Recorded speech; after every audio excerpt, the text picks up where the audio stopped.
solidarité est marquée par le message de sa présidente.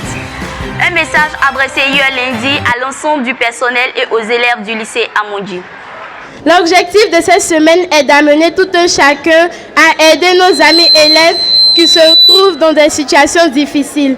Toute contribution en espèces et en matériel, c'est-à-dire cahiers, ensemble kaki, ensemble bleu et blanc, livres et tout ce qui pourrait servir à un élève sont les bienvenus à la cellule sociale.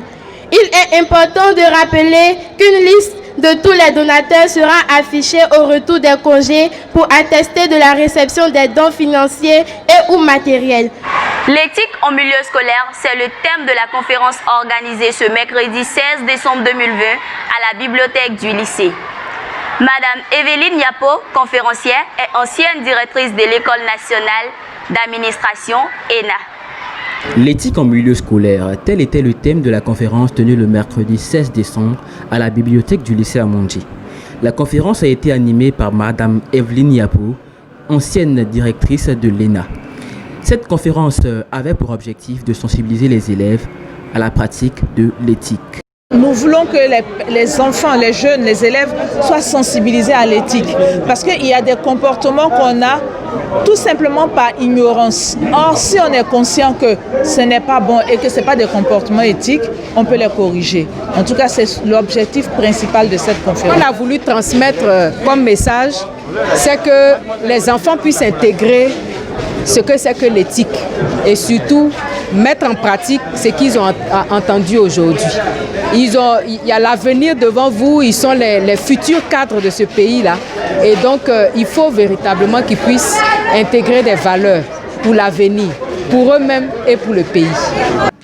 Et avec le modernisme de nos nations, de nos États, nous sommes passés à la forme actuelle de l'école.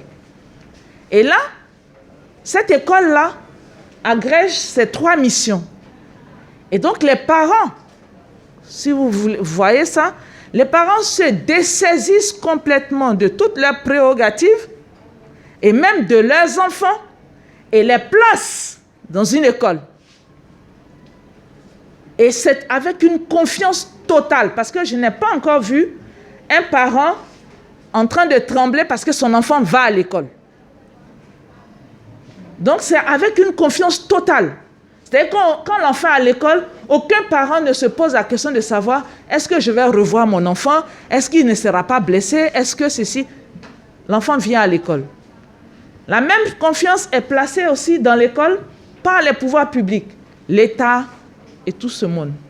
Quelques participants se sont exprimés à notre micro. Je peux dire à la fin de cette conférence que c'est vraiment une conférence fondamentale, c'est un thème fondamental. Et je crois que l'école a véritablement besoin de retrouver l'éthique. Et je pense que la pratique de l'éthique, aussi bien pour les différents, pour les élèves que pour les enseignants, ainsi que pour tous les acteurs du système éducatif, est nécessaire. Il faudrait que chacun d'entre nous ait au moins une idée de l'éthique, une idée de ce que ça veut dire. Et elle nous a fait part de ces valeurs-là et nous a incité à respecter nos professeurs, à suivre correctement les cours, à respecter totalement les règles de notre établissement. L'éthique, c'est d'abord l'honnêteté, l'intégrité et surtout le respect. Pour une société plus équilibrée, on devait adopter les valeurs, les comportements sociaux. Nous terminons ce journal par le sport. Suivez avec nous ces éléments. C'est ici au lycée classique d'Abidjan que l'équipe du lycée moderne Djidji Amodi Pierre des 220 logements a été battue par celle du lycée classique d'Abidjan par tir au but sur un score de 4-3. C'est la fin de ce journal. Merci de l'avoir suivi et restez toujours connectés sur la LNDAP TV.